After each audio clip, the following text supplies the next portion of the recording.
Kevin Nelson here with Coach Smith, head coach of the Linfield Wildcats. And Coach, huge win over the weekend against Chapman, 48-14. Your initial thoughts on how the team performed? I know they got down early. Obviously, that's frustrating. You trail 7-0 at home, but they bounced back. Obviously, a big win. It was a nice opening win. I mean, I think any opening win is probably nice.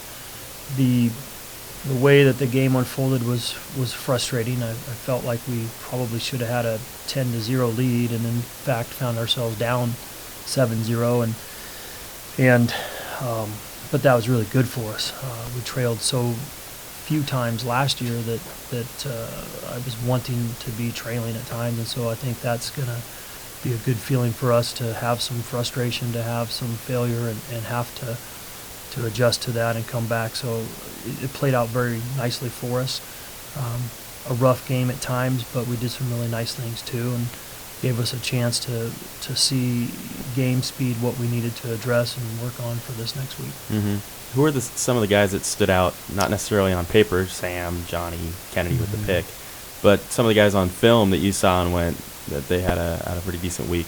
Sure. We were pleased with Will Heck. I think he played a solid game at center for us in his first start. That's always a very nervous position to break in. They touch the ball every play, so offense starts with them. And so I thought Will had a fine game. Dakota Smith also at tackle was his first start, and I believe we graded them both highly in terms of their performance. So those two stood out, as did Justin Killo. I think he played very nicely in his first considerable taste of action as a freshman. So those three on offense stood out to me that maybe no one else saw. And then defensively, I thought we played solid. I don't believe we played our best game, but so many guys played solid. Mm-hmm. Talk about the offense and defensive lines. Those were the question marks coming into this week, and everybody talking about, maybe that's the Achilles heel to this team, but the offensive line looked pretty good. I thought the defensive line did a fair job as well. I thought at times they both played very well, and at times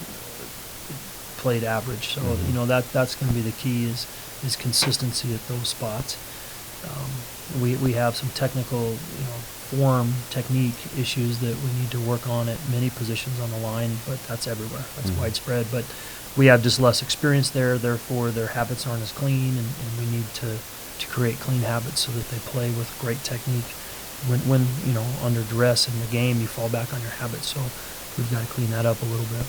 Mary Hardin-Baylor, the team you play this week after the Chapman game, and Mary Hardin-Baylor is going to be ranked number 5, we think. Linfield number 3 in the country. What does this rivalry that's turned to be mean to your program? I think you see interesting rivalries develop with the way the brackets are set up. It seemed like Wesley was playing Mary Hardin-Baylor a bunch for a while, and just from a proximity standpoint, us and Whitewater have played each other seemingly, and maybe on our end seemingly a lot.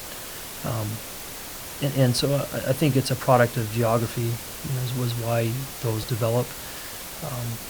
It's going to be a great game. I mean, there's no question about it. They're as talented as anybody in the country, and I think really 2 through 5 you could put in a hat, and they're all about the same. So very, very fine football team. It's going to be a heck of a game. The winner of this game arguably going to be number 1 in the country. Mary Hardin-Baylor's had some trouble with penalties.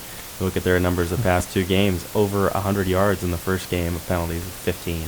And in week 2, just this past Saturday, 12 for 96 yards. How does that factor into your preparation, if at all, but a team that is maybe going to be less disciplined than your own?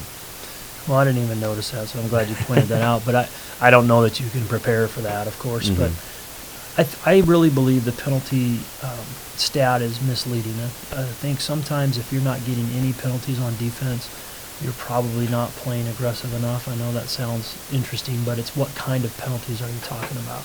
Elite pass rushers have such a fine trigger in terms of their takeoff that they're susceptible to offsides. So you're going to get some of those if you're really attacking an offensive line. You'd like to not have personal fouls. I think those are the ones that you can truly eliminate and you want to not have. And so I would love to have no penalties, obviously, but I think you're always going to have a few by playing fairly aggressive and attacking. So it doesn't surprise me that they have those, because they are a very attack-style defense and very, very proficient. Finally, one day of travel. You go on Friday, you play Saturday night, and you leave on Sunday. How does that crazy weekend feel? Knowing that you've got a bye in your back pocket following the next week. I think it really helps having a bye the next week. I'd be very concerned about our preparation for the following week. Getting back so late Sunday, we're going to get back Sunday evening, which we just almost never do on a travel situation. We always try to get back so early because we're working so hard as coaches basically on Sunday. So, that has an issue. I think from a fatigue standpoint, it's different traveling all the way there in one day, but it's fine. We'll be okay. Plenty of stars on the field will be Sam Riddle and Kennedy Johnson against Tedrick Smith and Blake Jackson for Mary Hardin Baylor. That's Coach Smith pregame. More pregame coming up next.